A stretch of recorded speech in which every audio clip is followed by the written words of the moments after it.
Alright my friends, so here we are again with another one of my little videos. Today we're going to open up this binoculars here. These are antique from the information I found on the internet. These are around the 1800s, late 1800s. Supposedly they were used in during World War I by Americans, maybe other people I guess, I'm not sure. But these actually say Chevalier Opticien Paris. Okay, and also somebody scribbled on here day and night signal service, which would make sense if they were used by American troops or, I don't know, Signal Corps.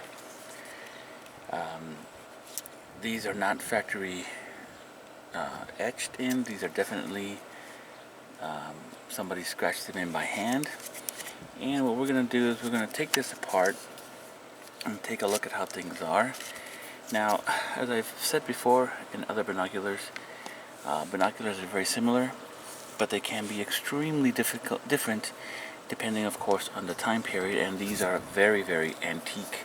In fact, they don't even fold in the middle. And these are actually only about 4 power magnification, but they are remarkably in excellent condition. In other words, it's good glass, which means, remember what that means, high resolution or high focus, sharp focus, so you can see a lot of detail at a far distance. I've had binoculars, and I have binoculars right now that are much more modern, but purchased new for $40 to $80, and they have more zoom, but you can see the difference in that it's not a very super sharp focus. These are actually even better, shockingly. And at first I thought they were like maybe fake antique, but no, they're real. They're definitely real antiques. Quite a bit of information on them on the internet. This stuff here, when you see it pebbled, this is actually leather, and you can see these are actually stitched on. And I've done that for antique, old pre-1900 bayonets that I have. Turned out pretty good, but this is leather. Now we're going to go ahead and start taking this apart here. Now hold on a second. First of all, before you start taking things like this apart, make sure that you clean the outside, the glass, everything as much as you can. Clean it from the outside before you start taking it apart. Make sure that you've looked through these and make sure that they are collimated. In other words, that you are not, that they're synchronized basically, and you are not seeing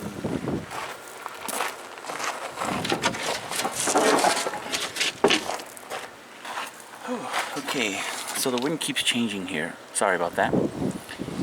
Hopefully it doesn't get too loud, because I still don't do editing. So anyway, so as I was saying, that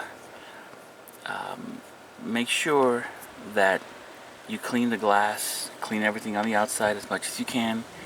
Make sure that the vision is you're not seeing double vision, because when you're putting some of these things together, if you don't put them together properly, you're going to start to see double vision, which means it's not collimated. And it basically, I've taken this apart several times already, and for this one you have to put everything right snug back to where it was before, and that it worked out. But also make sure that you have all the proper tools, cleaning supplies, everything that you need to work on them, because although this one only has one screw, if you're working on more modern meaning 1930s and up, you're going to be dealing with screws that are the size of a grain of rice, and you don't want to lose that kind of stuff, Also, make sure that you have the proper tools to clean it with, the glasses cleaner, the correct cloth. Your t-shirt is not the correct cloth. This is for glasses. Lens brush, super soft, and do not blow on glass thinking that you're gonna blow off dust. Your breath has moisture in it, and the only thing you're gonna do is attract just muck and dust on it. Also, you don't want to leave these things open, especially other more modern binoculars that are more complicated, because you're just going to invite dust to get in there. Now this tool here is something I only saw one person on YouTube talk a little bit about, or at least show it. This is for your car oil filter underneath the car, and it actually works out fantastic to loosen up very, very tight lenses and stuff. And I've used it quite a bit, and it actually works out really nicely. Now I got a set of these from like AutoZone. The other one is about half the width of this one, so it's smaller, but this one was actually more comfortable. And for those two tools that came in one package, that was like 15 bucks. Super cheap and affordable, and that has saved my butt several times, because I've got like, I don't know, 5 or 6 binoculars now. I don't know why the hell I keep buying these things. They're fun to work on and clean, and maybe someday I'll start selling them. But in any case, have all your tools ready before you start screwing things up. And also, I'm gonna take this apart, and my video is always gonna be slow, a little methodical, maybe a little boring. But if I'm going to show you how I'm doing this, I want to make sure that you understand that I'm showing you how you can do it. And there's too many videos out there. Now that you've got this, now you see that this is a square, right? There is a reason for that, because that part inside is actually has a square shape, and it has to sit in properly. So now that we got this out, let's go ahead and pull this out. And as I was saying, there's too many videos out there where people show you the magic that they can do. Let me restore these binoculars, let me restore this and that. And although I think that they are incredibly amazing, now I'm going to take this off, rotating counterclockwise. Okay, and although I think a lot of those are incredibly amazing, they're showing you too often to me, oh, let me show you what I can do. And it just doesn't turn into a here's how you can do it kind of video. So here you see me undoing this. I'm going to show you this in a minute. And most of this, the body and like these plates here, are brass. And I'm going to take this off. Okay. Let's see, it comes off. Okay. It comes off like that. And now all this stuff is brass. Now there's 2 reasons why you see brass in the olden days. For one, from what I heard, I could be wrong, it doesn't rust. So if you're going on a ship, this, that, or the other, that's a great thing to have. I think the old sextants, measuring the stars at night for guidance, I think they were all brass kind of stuff. I may be wrong. Correct me if you know more than I do. I'm here to share, and I'm here to learn. So, no, and that's another reason. Another reason why I heard brass was used in the olden days, pre-1900, especially on some of the rifles that I have, is what I heard. Brass is a bit more easier to manipulate or to mold, and so rather than steel, and so it was easier to use brass. And so you see brass, all this stuff is like a brass. It's a thin, very thin brass, pretty fragile actually. This one's obviously brass as well, and but it's much stronger. So you would see brass being used for several different things. Again, I could be wrong. If you know more than me, please share. Also, another thing I want to tell you is the threading on binoculars. I don't care how old they are. Anything that has to do with optics, everything has to be perfectly matched. Especially the more higher quality stuff that you find, in which this is actually a very high quality binoculars. I've never been able to find any advertising on it, but for those of you who have seen my Bushnell Custom 1961, $89.50, which equates to about $900 today. So, and that was excellent. That is excellent glass. So in any case, when it comes to the threading, you've got to be extremely careful when it comes to putting things back together. Yeah, you have to. You can also put a little bit of like rifle grease or something called lithium grease, just the dab of it here and there. These are not moving parts at all, but just to get them in there to fit in there nice and smoothly. But if you're putting something back in there, be extremely careful, because the threading is so fine, it's so thin, it's so like precise, as much as it could be even back in this day here. Technology got better, machinery was more advanced as the decades and centuries went on, and nowadays they're more complicated than this, but still the threading is very, very fine, so you have to be very careful. Now you can see that you've got threading here, and you've got this extra step. Okay, what that is okay, I did do this. Okay, there we go. Okay, I've taken this apart several times. I don't want to keep doing this, but I want to show you how things work here. Okay, as you can see here. Alright, here we're almost there. It's a lot. It's quite a bit. Okay, I promise we're almost there. Okay, so now you see this sitting. It's a little bit off right now, but in any case, you can see how that sits in here. This is generally, in this particular binocular, it's kind of snug in there. Well, it could have a little bit of glue. In more modern binoculars, you would have, obviously you wouldn't have the lens sticking out like that, and inside here you'd have like another locking ring that you screw in there, and it would be locking that piece of glass into that into this here. Now, there are some parts that are designed to come apart for cleaning or replacing. Some are not. Where you see the lettering here and this part here, these are two different parts. Okay, so this part here is crimped onto this, so you are not supposed to be taking these two apart. And I can see that in here, looking in here, I can see that these two are two separate pieces. I'm going to show you something here that I took apart that was not supposed to come apart. Luckily I got it back together. Thankfully I got it back in there, and everything worked out okay. But man, I was sweating when I realized that's like, oh shizness, I was not supposed to take that off. Again, in today's technology, probably there are parts that should come off, that can come off. Okay, so now we're putting that back in there.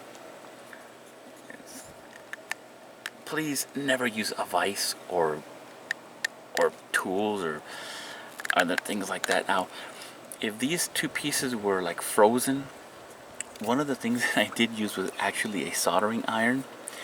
I just put the soldering, and I did that, I think I showed you that in my other vintage binoculars, where I would put the soldering iron in here and let this whole piece heat up, and eventually it got loose. So that's another avenue, but do not put freaking vices or any kind of pliers on this, okay, because you will instantly damage it for good. So this part here is going to be the same, and I'm not going to take this one off. There's no need to. Now we're putting this back on. I know it's the top. Okay, if I flip it over, there's no threads here. If I put it on this side, there are threads. So obviously this is it. And again, gently. But look.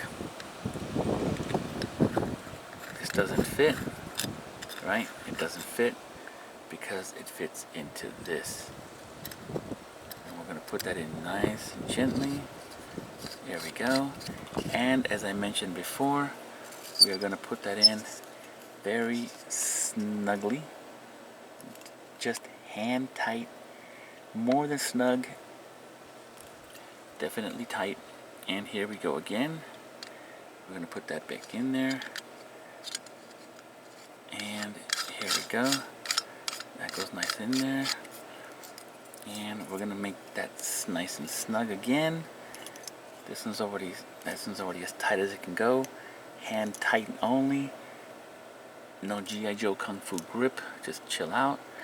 Okay, so now I'm going to show you another little interesting part here. Do you see that? You see these things here? That's actually, I hope you can see it in the video, but this is actually felt. Now this is pretty tough to get out. I've done it before, but it's really difficult for me to get it out. So basically these screw out. Whew. Let me see if I can do this. Come on. Ugh. I got them in there real tight. Okay. Whew, that hurts. Again, do not use any tools to get those out of there. Okay, I don't want to damage the felt, even though I can always just see, because this one's falling off already. I can just glue it. I used a little bit of rubber cement or contact cement glue. You put that on there, leave it for at least 15 minutes, and then you can put it on and it'll stick on real good. I have to do this.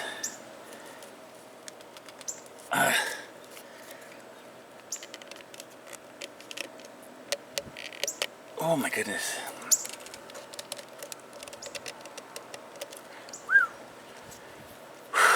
Okay, so first of all, this one has sunshades, which is pretty neat, right? It's pretty cool. And in here, this and this are actually two separate pieces. Let me see if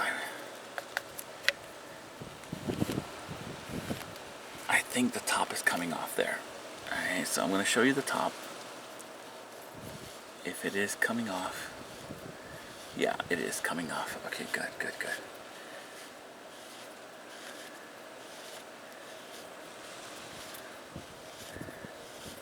Okay, here we go. I'll come back to this in a minute because that's tough. That's really tough. Okay, so there we go. So here is a glass. It's very nice condition glass too. Like I said, I already did all this. I took it apart, cleaned it up. Now again, remember the eyepieces here? Okay. This is the same system where you have the outer, then you have the inner, and that's what holds the glass. Okay. Now this one here, I went ahead and removed it, cleaned it up a little bit. Didn't really need to do that. I think I was just more experimenting. But I went back and screwed it on and just hand tightened it, and that's how I'm going to leave it. But if you needed to take this second part off and replace the glass, you need to obviously unscrew this. Just whatever you do, don't use tools, because I've been hand tightening everything, and it's just gotten really nice and snug to the point where I almost can't even undo it anymore. Okay. And always remember to have, you don't want to put it on this part because that's where the glass is, basically right there at the bottom. It's going to be touching whatever you put it on here, so make sure you put it upside down before you put it back in. We're going to give it a little wipe. Okay, so now I want you to see this. Okay, you see the threading here? Now this can come out, okay? And this is how you want this to come out, from here, okay? And when you put it back on, you're going to put it back on from the top down, okay? Top out from that side. Now the reason being is this. Here we go. Okay. This comes off as well. Now, like I said, all this looks like it's brass, but it's very thin. This tube and these tubes here are very fragile. So that's another reason why you do not want to use any kind of vise or anything. And this oil filter remover is the best. And also, please remember that when you put that on, make sure that you put it on to the bottom, not the top, the bit where it's making contact with the rest of the body, make sure you put it on there. Don't put it up on top, because this is so thin. If you put it on top, you will damage it. And so here it is right here. Now, in case some of you don't know, the reason this is actually painted black is to prevent loss of light coming through. This is a tactic used by even modern telescopes that are stargazing. The little eyepieces can have around thick glass, for example, and around it is blackened, just so that more light is transferred through the actual eyepiece and you don't have anything bouncing. Yeah, it's kind of hard to explain, but I understand why they paint this black. So here we go again. I'm going to try this son of a biscuit to keep. Here we go.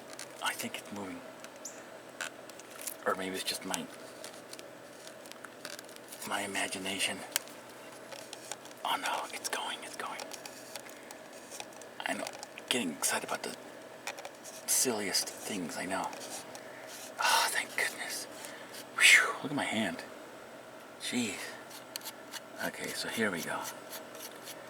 I needed a break from that attempt. Sorry to jump around sometimes, but here we go. You see how the felt? Can you see that felt in there? And I'm going to try and do this too. Here we go. Oh, it's going, thank goodness. Whew, it's going. I can fix that later if I am losing a piece. Alright, so now we have these two, and when you put them back together, that it won't matter which side they go on. And I'm going to show you how to put these back together, of course. Like I was saying before, see that square? See how it's kind of square? It has to match square with that. Okay. Now, as I was, I think, ranting a little bit before,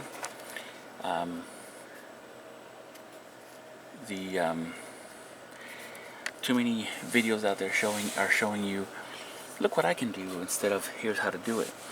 And that's why I want to put things back together, because it's not always as easy as how people show you that it is. So I'm going to take this whole piece off. And again, all these are loose because I've already been doing this. Okay. Okay, we're not going to take the eyepiece out of that because it's unnecessary since I've already done it here. Okay, since I've already done that in this particular example here, we're not going to do that. But now we have this plate here. Now, you saw me that I didn't take this plate off. Okay, and I told you earlier that I took something off that looks like I should not have taken it off. Okay, in this occasion, my friends, this here is the lip of the body going over the plate. You understand what I'm saying? The lip of the body goes over the plate, and it was basically, it looks to me like it was basically, it came through, and then it was mushroomed out. Just a little bit, not a whole lot, but just a little bit. And so in my opinion, this is something that is not supposed to come off this body. Okay, not everything out there was made to be taken apart and then put back together. Okay, not everything out there has done that. Is like that.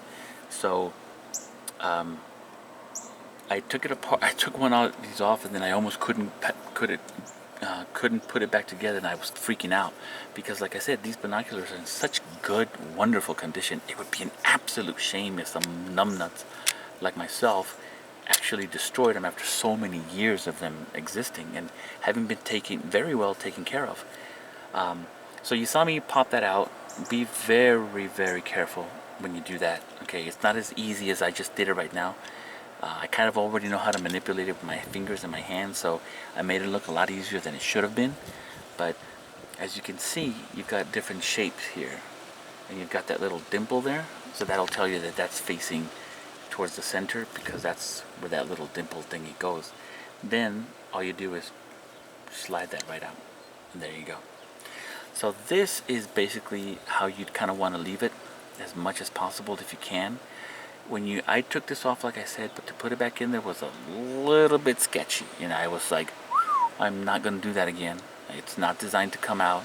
You can replace the leather if you need to without really removing it from here. Please give it a shot. Please give it a try. There was a guy who made... See, I'm going to sound like a jackass. There's a guy who does... There's a few people who do this kind of stuff, this restoration stuff. And he replaces this, but he doesn't show you how he came up with the angles.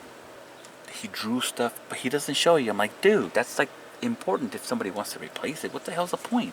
Sorry, I'm ranting and raving about other people's work, and my channel is not even professional. I know. But still, that bugs me. When you do DIY, I don't want to see DIY. Oh, here's my, my super 3-car garage size workshop with my $10,000 machinery. Look what I can do. Is it a DIY or a look at what I can do video? Because what they can do, especially the woodworking and welding people, amazing work. Man, that's talented, without a doubt. Hands down, bow down. Talented. But don't put stuff like DIY. You need to put stuff like bespoke. And what is bespoke? That's a snooty word for custom made. Okay, bespoke. Fine, it's great, fantastic, artistic, incredible, talented beyond words, far better than I will ever be in any way, shape, or form. But don't put fucking DIY. Oh, it bugs the shiznuts out of me. Because it's not DIY. And if you're going to show people how to take things apart, show them how to put it back together. Okay, so this thing, it doesn't even screw on, it just kind of pops off. Okay, and I am not going to go into more detail about taking this apart. Sorry about that. But I'm just not going to do that. Okay, if you need to replace something, hopefully the steps that I've taken here will guide you immensely to solving your potential problem that you have. Okay, so we've got this and that. Now we're going to put this back together, starting with this one here. Okay. Oops, see, I almost forgot the plate. Genius, huh? So you see that this is sitting like this. This is not in the center of these eyepieces. It's up above. And of course, this dimple is up above. It's not sitting in the center. So we're going to put that back on. And there are some steps that need to be taken before other steps are taken. So here we go with something careful.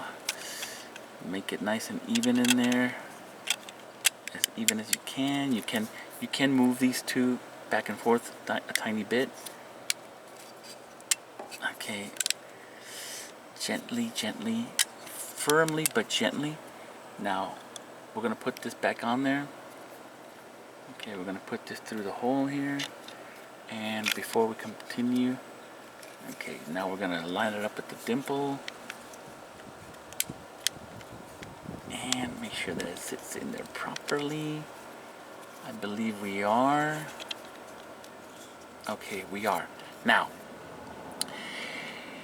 before you put these on here, you must put the objective lenses. The objective lens, remember the front of the binocular is called the objective. Okay, objective lens, people call it the objective. So we're going to put that back on because this plate gives support to this focus knob. Okay, so that when you attach the eyepieces to this, it'll have some resistance up here. And yes, I am learning that from experience. We're going to put this on gently, carefully. Okay, oh, we got it. Nice. Sometimes it takes me a lot longer to do that. So we're going to put that in there. We're going to set that in a little snug, not really tight. Now we're going to put these back together. Now, here's another thing I was going to tell you. You saw that this came out, as I said, this is where the lens comes in here. Okay, this is on the base of the plate here, the base of the body. And I showed you that the sunshade comes out from the top. right?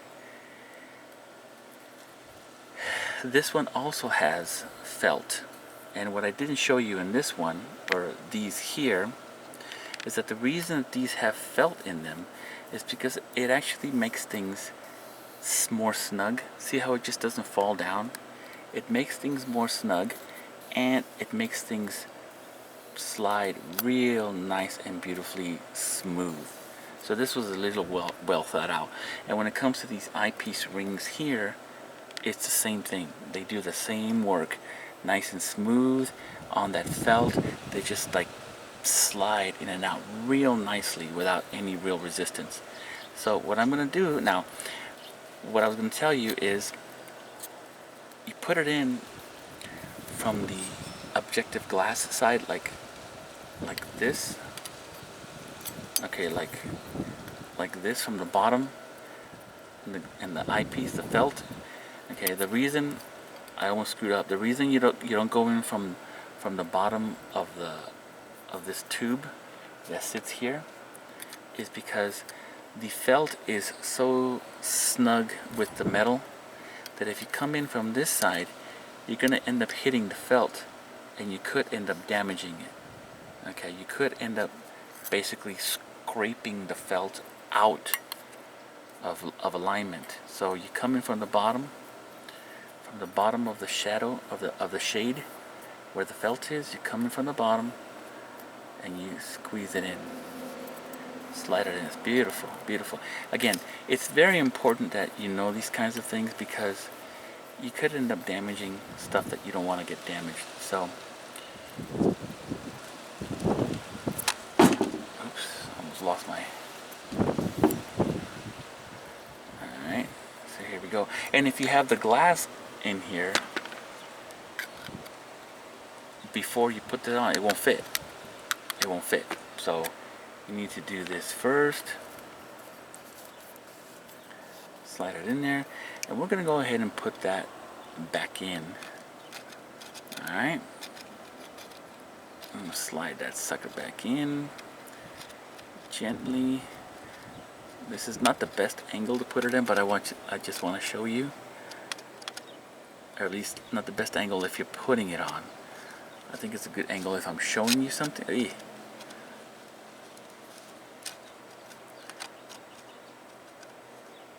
Okay.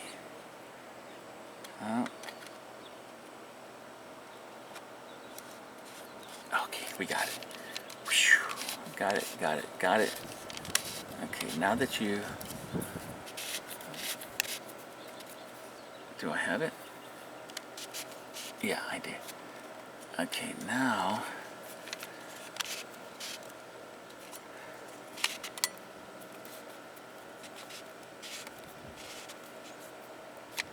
Okay, now, as you can see, I don't have it all the way down.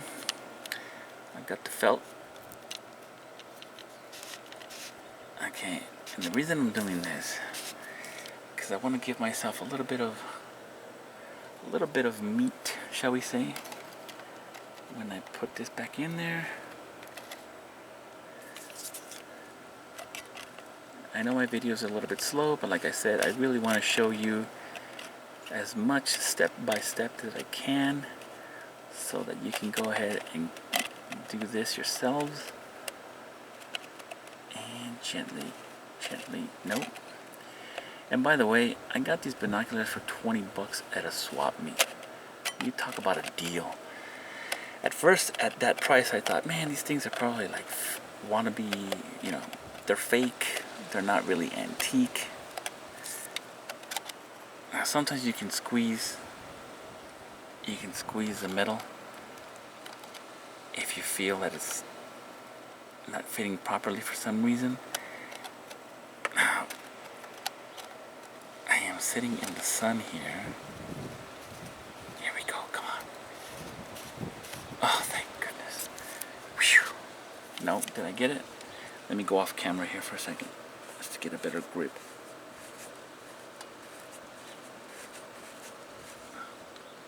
Okay, looks like I did get it.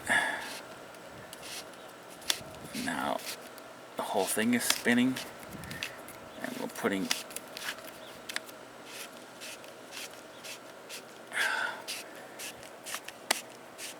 thing is coming in.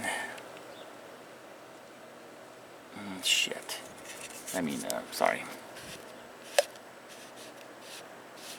Okay. It wasn't quite in properly. You heard that pop. Whew. Gotta be very careful. It looked like it was going in real nice and even properly. Okay, so I'm holding on. And I'm hand tightening it. Now the shade goes up. And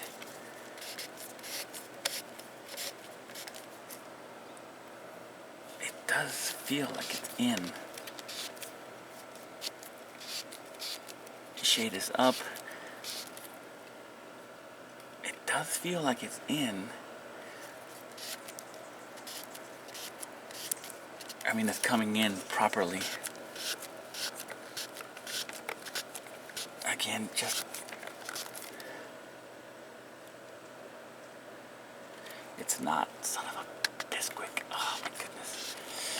Man, be very careful with this stuff.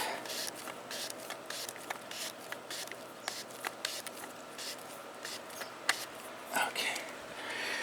Whew. I'm sitting in the sun here, so I wanted to show you this.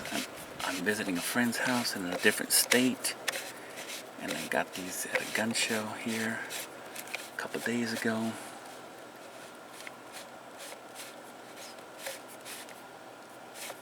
Okay, we're gonna take that off, and let's start all over again. This tube here is quite thin, very, very thin. There we go. See how much nicer that's going in? Yeah, there you go. Whew. Very beautiful.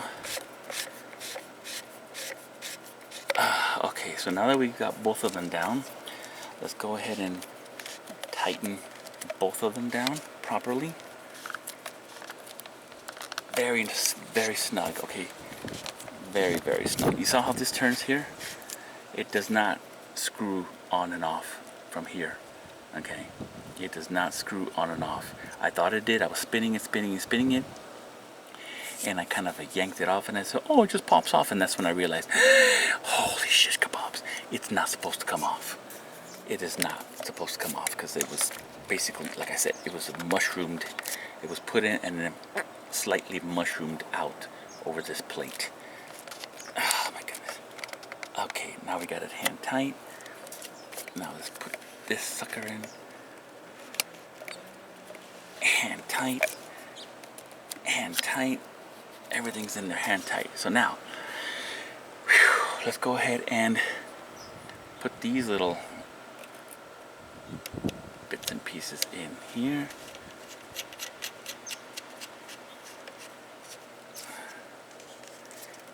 And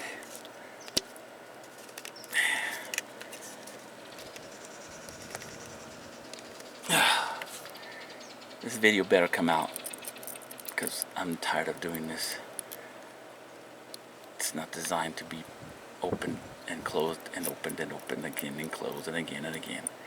So I hope this is it. Okay, see, that's not going in straight. There we go. Beautiful. There we go.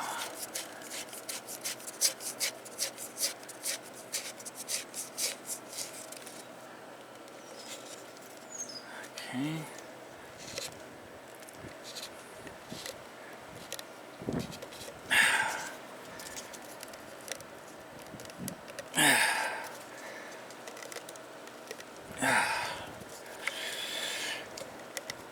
Now, I'm gonna complain a little bit more in a minute.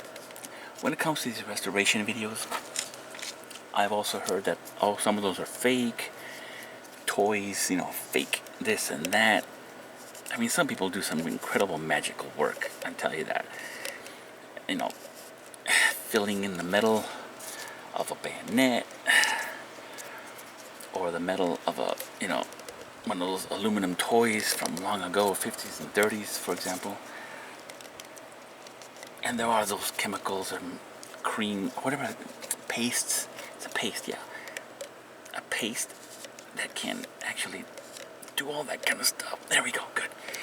Make sure it's all the way in, okay, nice and snug. That's very, very difficult. But I do have a friend, I'm here at his house. He owns like an antique military shop. Military Historical Arms and Antiques in Globe, Arizona. And he, I've known him for 20 years, and he's told me about people that he's known who would, for example, literally urinate on a bayonet, a modern-made bayonet that was, for example, like a Civil War bayonet or sword. They would literally urinate or cat urine or something and then bury it for a year. And now there's something that was like $60-70 is now $600 because it looks that good and people are fooled enough that they do that. Okay, so there's just some scummy people out there. Okay, so now we have to line up the square with that. And let's see. Let me see if we got it. So let's go ahead and put that screw back in there. We're gonna see right now if it works. Nice and snug. Okay, it's going in there. And I think I had a... Look at all that dust in there. Son of a bisquick. See, now I gotta go back in there. Anyway, I'm not gonna do that on video here. I'm gonna spare you all that. But I do have to go back in there and clean out that dust. Arg. Alright, so let me check them out real fast. See if I get this right.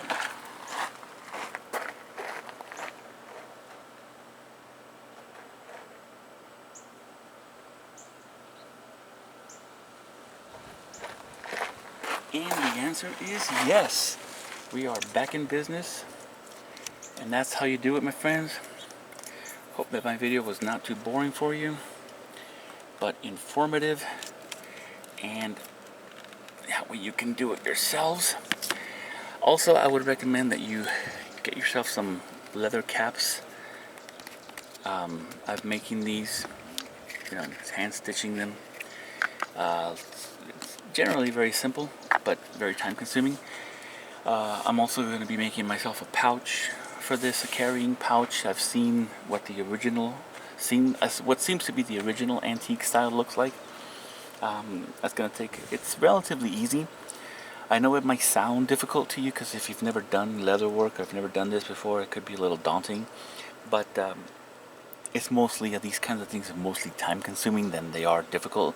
There are things to figure out when it comes to this. There are some things to figure out when it comes to this.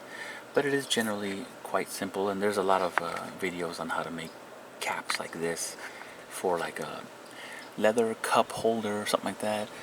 A lot of good channels out there on this topic. So thank you again for watching my video. I hope that you guys enjoyed it. I hope that you learned something. I hope that you are encouraged to maybe find some of these in good condition. Remember, make sure that the glass is clean before you start opening anything up. Make sure you have all the tools necessary before you start opening things up. And now I gotta open this up and clean it again. So anyway, thanks again. Watch you next time.